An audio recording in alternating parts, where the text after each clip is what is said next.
would be more of a tax base so that more social programs could go forward. But you cannot have social programs without capital formation and without risk taking. If everyone just sits there expecting the government to own everything and do everything, they can't make a profit. They will only go more and more into the red. Then you have things like hyperinflation, where the government cannot take care of the people, and then lawlessness ensues. And I have fear for that in Europe and here, because the people are ignorant about what makes money. They don't understand it. Where does it come from? It does not grow on trees. Money cannot be created by governments. It's created by risk takers in a free market.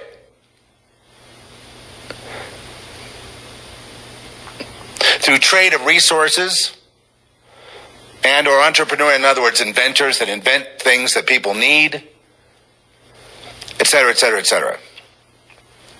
If the climate for that is no good, i.e., like, for example, I won't hire employees because the government's going to come down on me and tax me a lot more, so I'll just do with what I have. Therefore, I will pay less in taxes.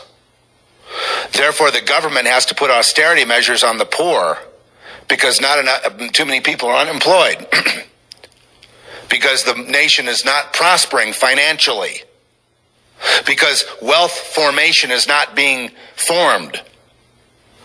Capital formation is not being formed. Risk-taking is not going forward. Today, banks aren't lending, so they're not taking risk. Without banks making loans, you cannot advance the economy, and they can't advance either. So in this country, the plan is for the government to take over all the banks. That's what I think. And if the government takes over all the banks, you can kiss America goodbye. And if the American economy goes down, we're interdependent with about every other economy on earth. Everything goes down. They don't want to let that boot up off the neck of the entrepreneur, of the business risk taker guy. So we will go into extreme poverty and food lines and riots and all that. Yes, that's what will happen here. And we will have socialism at that point. But no one will be making any money, certainly not the government. And so corruption will ensue, and the rise of the mob and the criminal world will happen, and they will be the risk takers, and they will be the ones giving us all our dole.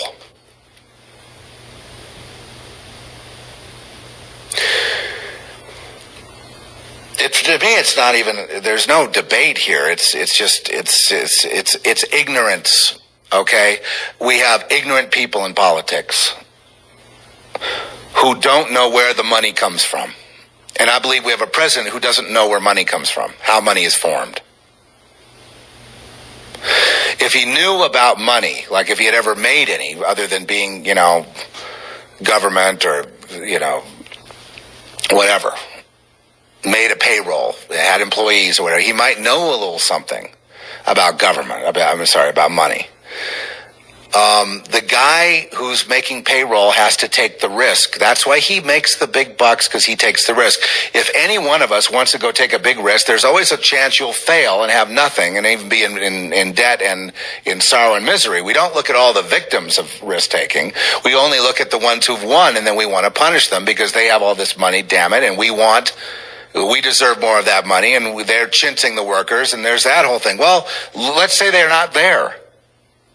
Where will the workers work then? Answer, they won't. Well, they'll work for the government. Well, where does the government get money? Selling natural resources? Yeah, but we're more in a service economy, aren't we? Do you see the problem? You cannot solve it from the left or the right. Because to form capital, you need resources, the risk taker, a benign government, obviously, that encourages risk taking, laborers, and materials. All those have to be in harmony so that the risk taker can prosper and expand, and in so doing, all boats rise. You should see the salaries of federal workers in America, and also the auto workers union employees, which of course most of them are out of work now because what happened? Because they're